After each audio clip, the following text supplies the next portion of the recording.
अस्सलाम वालेकुम दोस्तों, मैं हूं सादिक रहमान। आप देखें सादिक मीडिया। बहुत सी दिनों से जहन में आ रहा था कि अज़मत सहाबा व अहले बैत तरमीमी बिल जो पाकिस्तान के दोनों ईवानों सेनेट और कौमी असम्बली से पास हुआ है और तकरीबन उसके बाद से जो सदर के दस्तखत के मराहल है वो भी तय हो चुके हैं और अब ये एकट का हिस्सा बन चुका है। इस कानून के ऊपर अहलिया ने राफिजियत की तरफ से, शियत की तरफ से बार बार ये एतराज़ किया जाता है कि पाकिस्तान के अंदर इस कानून का गलत इस्तेमाल होगा और इस कानून के अंदर बेगुनाह लोग आएंगे और वो इस कानून की वजह से मुतासर होंगे। तो उनके इस एतराज़ को दूर करने के लिए आज सोचा कि आपके सामने कुछ चंद गुजारिशात पेश कर लूँ। पहली बात तो ये है कि कानून का होना तो हर मुल्क के लिए, हर इदारे के लिए और हर उस जगह के लिए कि जो किसी दस्तूर का मुतकाज़ी हो और जो किसी आइन के तहत चलना चाहता हो, तो उसके लिए कानून का होना इंतहाई ज़रूरी है। और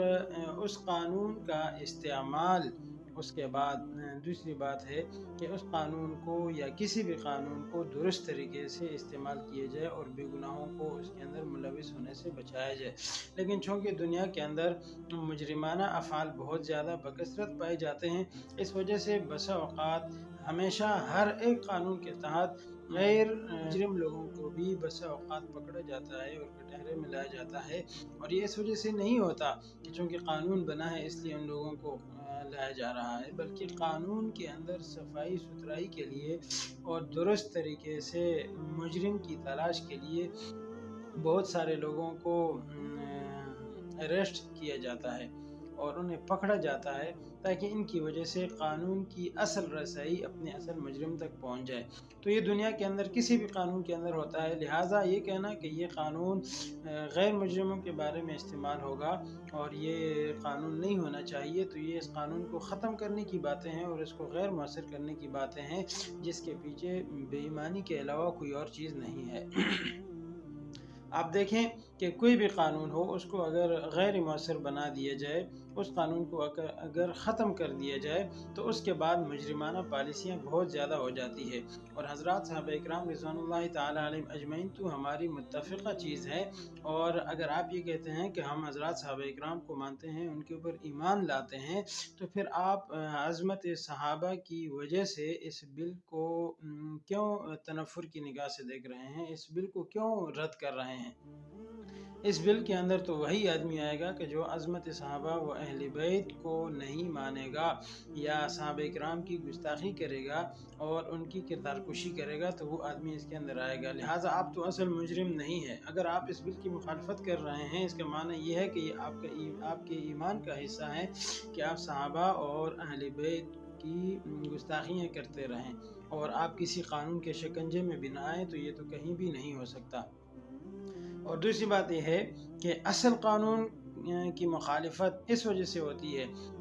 कि चूँकि इस असल कानून ही की वजह से अज़मत सहाबा व अहले बैत का सबूत होगा और उनकी गुस्ताखियाँ रुकेंगी।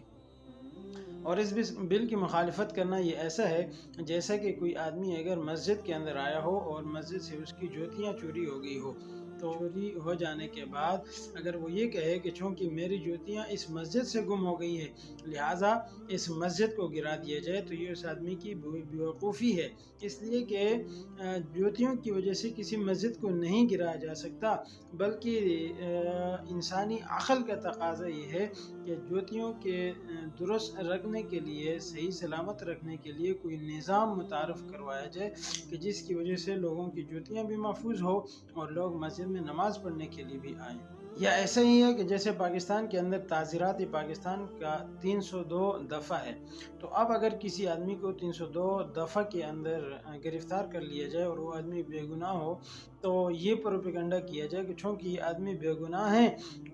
और ये दफ़ा 302 के अंदर गिरफ़्तार हुआ है, इसलिए 302 के दफ़ा को ख़त्म कर लिया जाए। और ये बहुत बड़ी बेवकूफ़ी की बात है, इसलिए कि दफ़ा 302 तो असल मुजरिमों के लिए है, लेकिन जो बेगुनाह आदमी इसके अंदर गिरफ़्तार हुआ है, तो इसके नज़म नसब को, इसकी सफाई सुथराई को बेहतर बनाना चाहिए, ताकि इस कानून के तहत कोई आदमी ऐसा कि जो मुजरिम न हो, वो इस कानून के तहत न आए और वो अरेस्ट برداشت نہ ہو اور ان کو اذیت کے اندر مبتلا نہ کیا جائے۔ اور ایک بات یہ بھی ہے کہ چونکہ مسلمانوں کے ایمان کا حصہ ہے کہ حضرات صحابہ اکرام رضوان اللہ تعالی علیہم اجمعین سے بڑھ کر کسی اور کو اتنی عظمت اہمیت امت میں حاصل نہیں ہے جتنے کہ ان کو حاصل ہے، لہٰذا ان مسلمانوں کے ایمان سے بعید ہے کہ وہ ایمان بھی رکھتے ہوں اور کسی کے اوپر الزام لگا دیں کہ انہوں نے جھوٹا الزام لگا دے کہ اس نے حضرات صحابہ اکرام کی گستاخی کی ہے، تو یہ مسلمانوں کے ایمان سے بعید ہے۔ کوئی مسلمان ایسا کام نہیں کر سکتا کہ کسی دوسرے کو بغیر کسی الزام کے مورد الزام ٹھہرا دے، لہٰذا اس قانون کا موجود ہونا اور اس قانون کا پاکستان کا ایکٹ ہونا یہ انتہائی ضروری ہے۔ اور آخری بات اس میں یہ ہے کہ عام مسلمانوں کو اگر کوئی آدمی تکلیف پہنچاتا ہے، کوئی اذیت دیتا ہے اور مسلمانوں کی عزتوں کو پامال کرتا ہے، پاکستان کے کسی شہری کی عزت کو پامال کرتا ہے، اس کی گستاخی کرتا ہے، تو اس کے لیے تو قانون ہے اور اس قانون کے اندر 10 سال کی سزا ہے اور اس کے اوپر جرمانہ ہے۔ تو کیا کسی مسلمان کی یا پاکستان کے کسی بھی شہری کی زندگی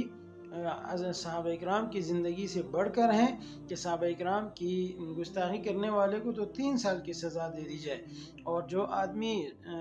پاکستان کے کسی عام شہری کی گستاخی کر لے تو اس کو 10 سال کی سزا دی جائے؟ تو یہ تو انتہائی گھٹیا سوچ ہے۔ حضرات صحابہ اکرام بہت بڑی عظمت، بہت بڑی اہلیت،